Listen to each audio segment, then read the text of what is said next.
Darrell. Thank you mga kapatid. Pwede pa ba natin bigyan ng ingay na palakpak para sa Panginoon?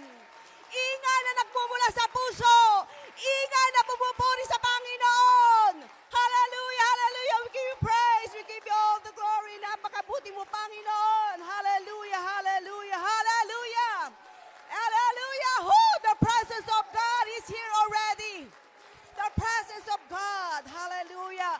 If you are sensitive, mga kapatid, you can feel it. You can feel it.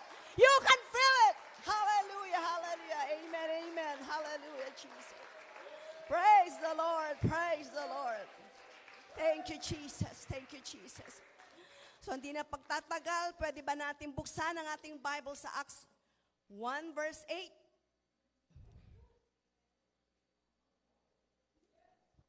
Memorize po na natin yan. Familiar verse na po yan. At yan ang gagawin natin ngayong gabi. Praise the Lord. Hallelujah. Acts 1 verse 8. Sinong nakamemorize niyan? Praise the Lord. Hallelujah. Thank you, Sister Ruby. Ayun na. Okay, inihingi ko po sa ating buting pastor ang panalangin para sa salita ng ating Panginoon. Praise the Lord, tayong lahat ay magsipanalangin. Ama, sa gabing ito, sa oras po na ito'y nabasa na po ang iyong mga salita sa aming kalagitnaan.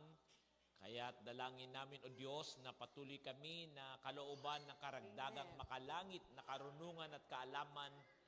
Pang sa ganon, higit ho naming maintindihan at maunawaan ang mensahe mo ngayong gabi. And use thy word for the nourishment of our soul. Use thy word, O Lord God, to give us a strength, hallelujah, and to guide us also, Lord. Salamat po, Ama, hallelujah, sa iyong patuloy na pagbibigay katugunan sa aming mga panalangin. Amen. Ganon din po, Diyos, ang iyong anak, Sister Edeline, nakatayo na po sa aming harapan. Dalangin ko po, Panginoong Yesus, na patuloy mo siyang gamitin bilang iyong instrumento upang kanyang maihayag ang iyong mga salita o mensahe na nais po ninyo na aming mapakinggan ngayong gabi. So Lord, have thine own way, hallelujah, and use her as your instrument as I pray for the fresh anointing that you bestowed upon her, and use her mightily, O Lord God, according to your will. God, thank you so much for the blessing of thy word, for the blessing of thy servant, and for the blessing, O Lord God, that you bestowed upon the whole congregation. And thank you for being with us. In Jesus' name we prayed. Amen and amen. Amen. You may be seated. Hallelujah. Iniling ko po kay Pastor Ronald, pwede bang basahin uli yung salita ng Diyos na nandyan? You may be seated.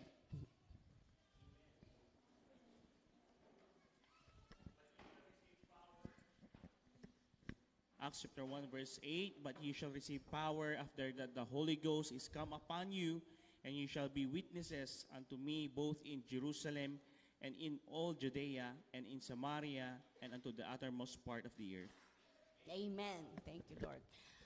At kayo nagpapasalamat po sa Panginoong Jesus dahil sa pagkakataon na ito na pinagkaloob niya sa akin para makatayo sa harapan ninyo po. Lagi ko pong sinasabi po yan na sa Diyos at nananalangin tuwing magkaroon po ako ng mga home Bible study. Lord, hindi ko kayang tumayo, hindi ko kayang mag-aral, magturo, Panginoon, kung wala ang anointing mo, kung wala ka, kung hindi mo ako sasaman, dahil napakahalaga ang anointing ng ating Panginoon. Amen? At bago niyan, ako'y nagpapasalamat po sa ating Panginoon dahil kahapon po, nag-birthday po ako. Nadagdagan na naman po ang aking edad. At salamat po mga kapatid. At ako'y nagpapasalamat din sa mga kapatiran sa mga home Bible study namin dahil na-surprise po talaga ako kahapon. Dahil sina Brother Adan and family, sina Sister Nelda and family, sina Sister Seni and family, Peter, Brother Peter, sina si Cheryl, nandun din sila.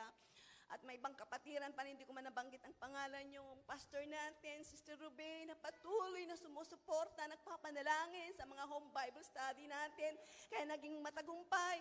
At sa mga panalangin yung mga kapatid, sa pagmamahal nyo sa aming mag-asawa sa aking anak, I can feel it. Nararamdaman namin yan at kami lubos nagpapasalamat sa Diyos dahil binigay niya kayo sa amin. Kaya to God be all the glory. Amen. Praise the Lord. At ngayon mga kapatid, mayroong mensahe ang Diyos para sa ating po lahat. Ang title po na binigay ng Diyos po sa akin, ngayong gabi, Guard Your Anointing. Ano po ito? Tonight, I'm going to be talking about the anointing and staying filled with the Holy Ghost. Alam po natin sa salita ng Diyos na kalooban niya ng lahat ay mapuspos sa presensya ng Diyos, na walang maiwan sa gitna natin. Amen? So, sabi ng ating Panginoon, what is anointing? Nandyan po? Nawala pa. Brother. Napasarap ata yung pagsasalita ko dito. Amen. Praise the Lord. Pero alam niyo mga kapatid, according to the Bible, every believer who is born again and filled with the Holy Spirit has the anointing of God in their life. Tandaan nyo yan. The Holy Ghost is your anointing. Amen? However, it is our responsibility to cultivate. Ano ibig sabihin ng cultivate? Linangin and increase the anointing. Some individuals walk in a greater level of anointing than others. And this is determined by their personal relationship with God. Our relationship with God must be maintained in order to keep the flow of His anointing in our life. Hindi ba na natin napapansin? Pag may tumayo dyan sa harap na preacher, you can feel the anointing of God. Amen. Dahil sa relasyon niya sa Diyos. At mararamdaman mo rin ko yung preacher, yung song leader, yung backup singer, yung musician natin, yung lecturer dyan, kung hindi siya anointed. Bakit? They don't maintain their personal relationship with God. Kaya mahalaga mga kapatid, we know how to guard our anointing. Dahil minsan ka lang binigay ng Diyos ng anointing. Huwag mong hayaan nakawin ni Satanas. Satan is the robber of our anointing. Huwag niyong ibenta ang anointing mo, mga kapatid. Hindi mababayaran ng pera. Our anointing is very precious. God did not waste the anointing na binigay niya sa atin. At ngayon, makuha mo pang baliwalain, ignore, tanggalin ang anointing sa iyo na ayaw naman ng Diyos tanggalin sa iyo. Because God wants you to be anointed dahil may purpose ang Diyos. May calling ang bawat isa. Dahil hindi ka pwedeng gamitin ng Diyos if you are not anointed. Sisirain ka ng kalaban. You know the purpose. You know the word of Satan to destroy, to kill. Amen. Kung pupunta ka sa mga gawain ng Diyos, if you are not ready, if you are not anointed, sigurado ka, lalampain ka ng kalaban. Hindi ka makapagsalita. Marami mga devil dyan nandyan nakaupo. Tinatarget ka, sinisirang pagsasalita mo because you don't have the anointing. Pero kung ready ka, puspos ka ng presensya ng Diyos, hindi ka kayang i-destroy ni Satan. Amen. So what? Nandiyan ka na ba, Brother Benhor? Wala pa. Okay. So basahin ko na lang.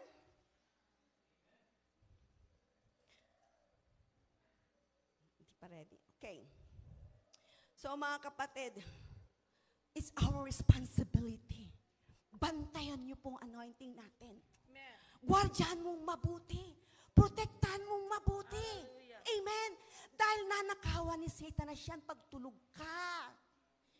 Pag wala kang ginagawa sa gawain ng Diyos, siguradong nanakawin niya yan. Remember, we are anointed.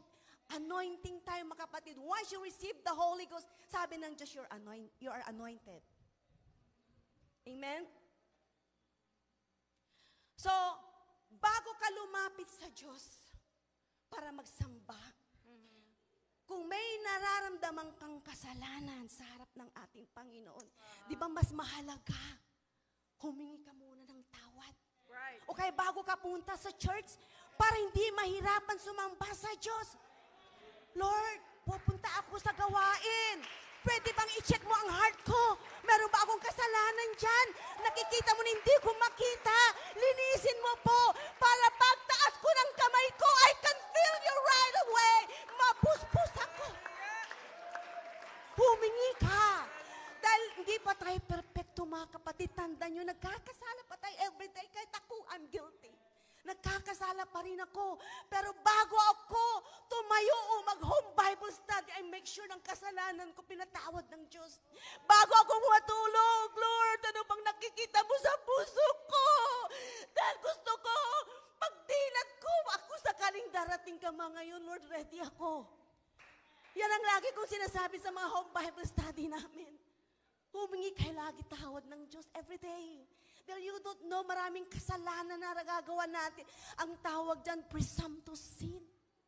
Hindi natin alam yung mga kasalanan. Magkaakala tayo. So, ibig sabihin, what is anointing? Pakibasa nga, Sister Julie.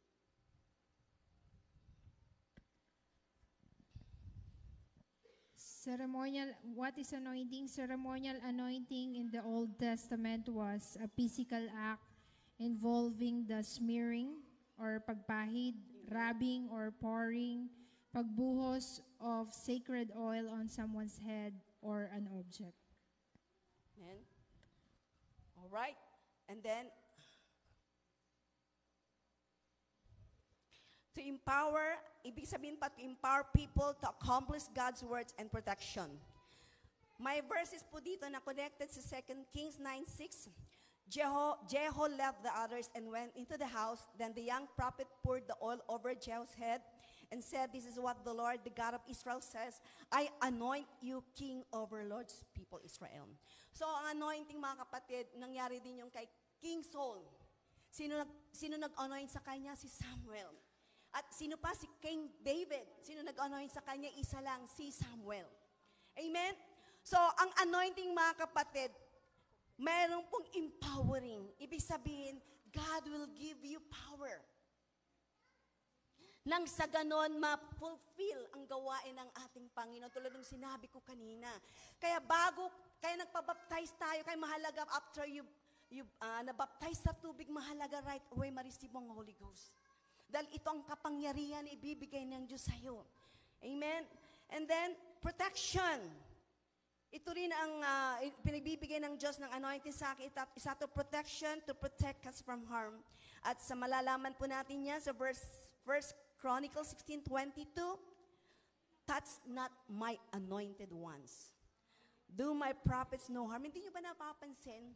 Hindi inahayaan ng Diyos na ma-harm po tayo, ma-destroy po tayo ng kalaban. Dahil yung anointing natin, ang protection natin. Yan, lagi ko nararanasan yan. May mga instances na pag tuwing mag-Bible study ako, hindi mo alam ang disgrasya. Pero alam ng Diyos ang protection na igagawad niya sa'yo para hindi ka madisgrasya. Amen? So, ganyang kabuti ang Diyos. He will protect us. Okay. So, how to grow and guard the anointing. Paano ba natin paluguin at patayo at bantayan ang anointing natin? Number 1, constant thirst for the anointing. Ano po ito? Ang constant thirst for the anointing, patuloy po natin kakahuhin. Pagkahuhaw sa presensya ng Diyos. Yearn for it. Ibig sabihin, mga kapatid, hangarin natin mabuti. Hangarin mo. Pag nandito ka man lang sa church, huwag mo na aksahin ang panahon mo. Sikapin mo na mapalapit ng husto sa Diyos. Tulad ng bote, tulad ni Samuel, laging nauhaw yung sa tubig. Kaya lagi ka po kaming may dala na tubig po sa bag. Dahil lagi po yung nauhaw. Ba't kaya hindi natin gawin na lagi din natin kukuha ang presensya ng Diyos? Kasi kung nadadry ka, yan ang delikado. Dahil nawawala ng anointing oil mo, ang Holy Ghost. So mahalaga po, mga kapatid, sabi ng Psalms 42 verse 2, As the deer longs for the waters, my soul longs for you. You must live in the state of desperation for the anointing. You generate thirst by, desperado ka dapat. Because without the anointing, mamamatay po tayo. Gugutumin tayo. Manghihina po tayo. So, kailangan tuwing haharap ka, mag-worship ka, lalapit ka sa Diyos, Lord, uhaw po ako. Kailangan kita. Dahil uhaw na uhaw po ako sa presensya mo. Pwede ba natin gawin yan? Amen. Dahil pag hindi mo kinahuwan ang presensya ng Diyos, hindi niya yan ibibigay. Amen. Hindi ka bibigyan ng Diyos. Alam naman niya, hindi mo kailangan. Iwawala mo lang yan, itatapon mo lang yan kung binigay mo. Kaya mahalaga mga kapatid, yun ang prayer natin lagi. Para nang sa ganun, magwardyaan po natin ang anointing ng ating Panginoon. At pag nakita ng Diyos na desperado ka at uhaw na huhaw ka, hindi ka lalagpasan ng Diyos. Pag kumilos ang presensya ng Diyos, ay itong anak ko na ito, huhaw na huhaw siya sa presensya ko. Kailangan ko ng bigyan